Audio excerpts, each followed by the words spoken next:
പിണറായി വിജയൻ ഒരു മുഖ്യമന്ത്രി എന്നുള്ള സ്ഥാനത്തിരുന്നുകൊണ്ട് നടത്തേണ്ട പ്രസ്താവനകളോ പറയേണ്ട കാര്യങ്ങളോ അല്ല കുറച്ച് കാലങ്ങളായി പറഞ്ഞുകൊണ്ടിരിക്കുന്നത്.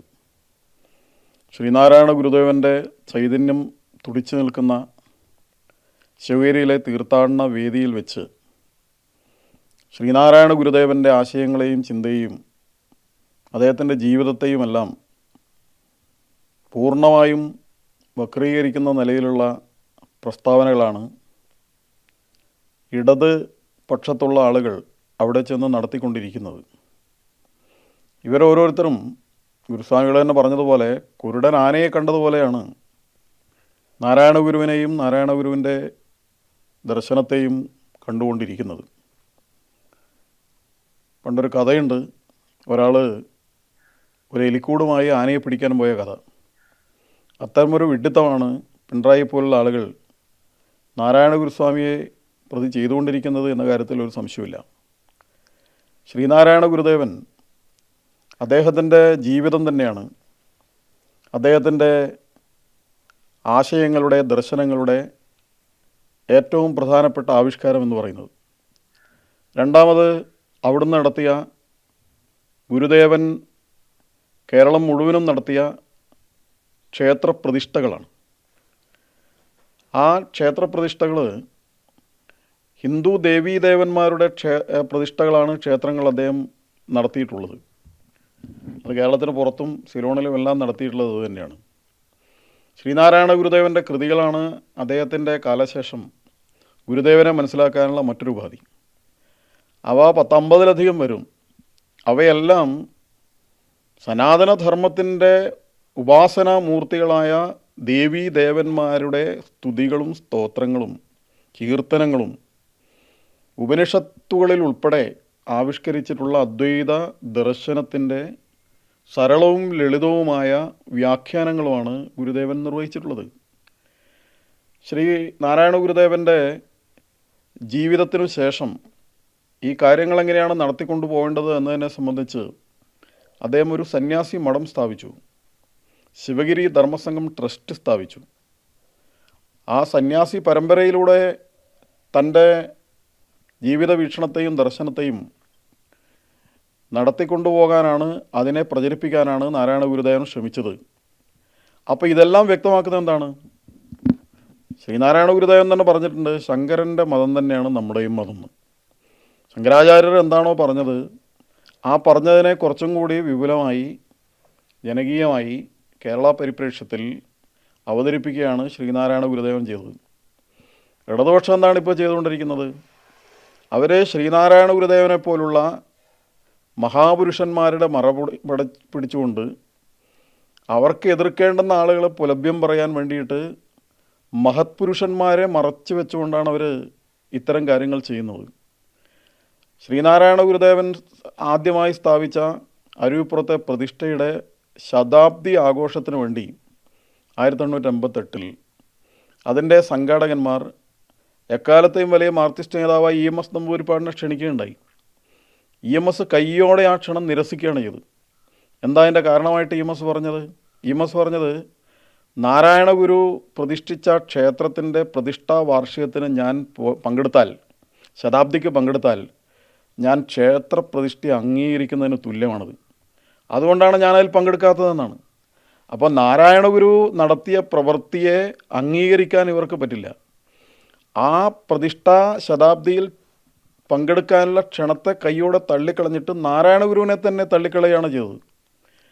ഈയിടെ മാതൃഭൂമിയിൽ ശ്രീ MA ബേബി ശ്രീനാരായണ ഗുരുദേവനെക്കുറിച്ച് എഴുതിയ ഒരു വലിയ നെടുങ്കൽ ലേഖനമുണ്ട്. ആ ലേഖനത്തിൽ നാരായണ ഗുരുവിനെക്കുറിച്ച്, അദ്ദേഹത്തിൻ്റെ ദർശനത്തെക്കുറിച്ച്, അദ്ദേഹത്തിൻ്റെ ജീവിത വീക്ഷണത്തെക്കുറിച്ചല്ല പറയുന്നത്.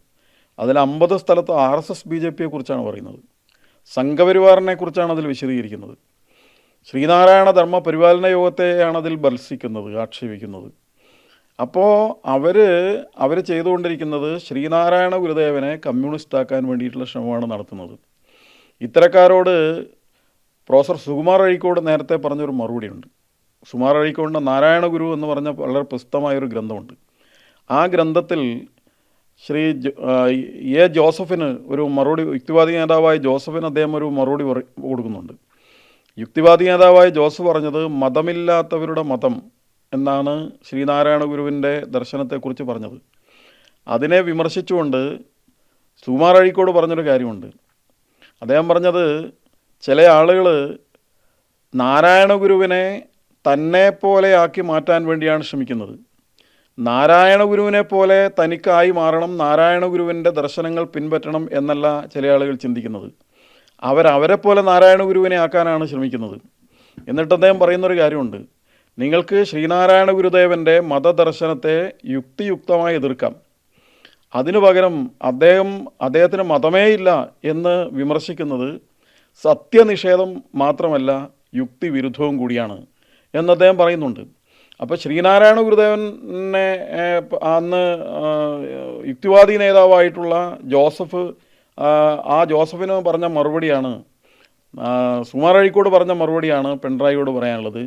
നിങ്ങൾ പറയുന്നത് സത്യവിരുദ്ധമാണ്, യുക്തിവിരുദ്ധമാണ്. അദ്ദേഹം സനാതന ധർമ്മത്തിൻ്റെ പ്രചാരകനായിരുന്നു.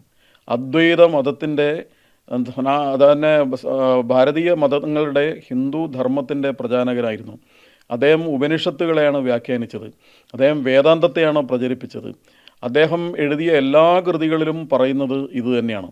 അതുകൊണ്ട് തന്നെ നാരായണ ഗുരുവിനെ ആക്ഷേപിക്കാൻ, അവമാനിക്കാൻ വേണ്ടിയാണ് അദ്ദേഹത്തെ ആദരിക്കുന്ന വേദികളിൽ പോലും ചെന്നുകൊണ്ട് ഇടതുപക്ഷക്കാർ ശ്രമിച്ചുകൊണ്ടിരിക്കുന്നത് എന്നുള്ളതിൻ്റെ തുടർച്ചയായിട്ടാണ് പിണറായി വിജയൻ നടത്തിയ പ്രചരണത്തെ കാണേണ്ടത്. ഇത് ഇന്നും തുടങ്ങിയതല്ല. ഗുരുദേവ ചിന്തകളെ വക്രീകരിക്കാൻ, ആക്ഷേപിക്കാനുള്ള ശ്രമമാണ് അവർ നടത്തിക്കൊണ്ടിരിക്കുന്നത്. തളിപ്പറമ്പിൽ കുറച്ച് വർഷം മുമ്പ് അവരൊരു ഘോഷയാത്രയിൽ ശ്രീനാരായണ ഗുരുദേവനെ കുരിശിൽ തറച്ച് വലിച്ചടച്ച ഒരു സംഭവം ഉണ്ടായിരുന്നു. അങ്ങനെ പലതരത്തിലും അവർ ആക്ഷേപിച്ചിട്ടുണ്ട്. EMS എഴുതിയ ഇന്ത്യൻ സ്വാതന്ത്ര്യ സമര ചരിത്രം എന്ന് പറയുന്നൊരു പുസ്തകമുണ്ട്. ആ പുസ്തകത്തിൽ ശ്രീനാരായണ ഗുരുദേവനെ വികൃത സന്യാസി, വികൃത ദേശീയവാദി എന്നൊക്കെയാണ്, ബൂർഷ്വാ സന്യാസി എന്നൊക്കെയാണ് വിളിക്കുന്നത്. ആ പുസ്തകത്തിൽ തന്നെയാണ് കുമാരനാശാനെ ബ്രിട്ടീഷുകാരുടെ പട്ടും വളയും വിനീത വിധേയനായിട്ട് സ്വീകരിച്ച ആളെന്ന് പരിഹസിച്ചത്.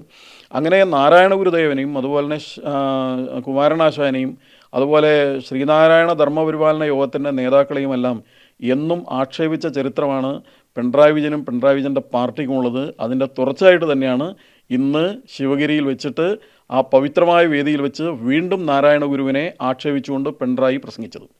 അത് വൈദ്യരെ സ്വയം ചികിത്സിക്കൂ എന്നേ അതിനെക്കുറിച്ച് പറയാനുള്ളൂ. ആരാണിപ്പോൾ വ്യാഖ്യാനങ്ങൾ ചമക്കുന്നത് എന്ന് നോക്കിയാൽ തന്നെ വ്യക്തമാണ്. നാരായണ ഗുരുവിനെ ഇവിടെ ആർക്കും, നാരായണ ഗുരുവിനെ അനുകൂലിക്കുന്നവരും നാരായണ ഗുരുവിനെ പിന്തുടർന്നവർക്കും ഗുരുവിനെ പ്രത്യേകിച്ച് വ്യാഖ്യാനിക്കേണ്ട കാര്യമൊന്നുമില്ല. ഗുരുവിനെ പിന്തുടർന്നാൽ മതി. ഗുരുവിനെ വ്യാഖ്യാനിച്ചുകൊണ്ട് ശ്രീനാരായണ ഗുരുദേവൻ്റെ ആദർശങ്ങൾക്കും ശ്രീനാരായണ ഗുരുദേവൻ്റെ ചിന്തകൾക്കും ഇന്ന് സമൂഹത്തിൽ വർദ്ധിച്ചു വരുന്ന സ്വാധീനത്തിൻ്റെ ഗുണഭോക്താക്കളാകാൻ ശ്രമിക്കുന്നത് കമ്മ്യൂണിസ്റ്റുകാരാണ്. അവർക്ക് അവരുടെ സിദ്ധാന്തം തകർന്നിരിക്കുന്നതാണ്. അവരുടെ വൈരുദ്ധ്യാധിഷ്ഠിത ഭൗതികവാദം പൊളിഞ്ഞ് പാപ്പരായിരിക്കുകയാണ്.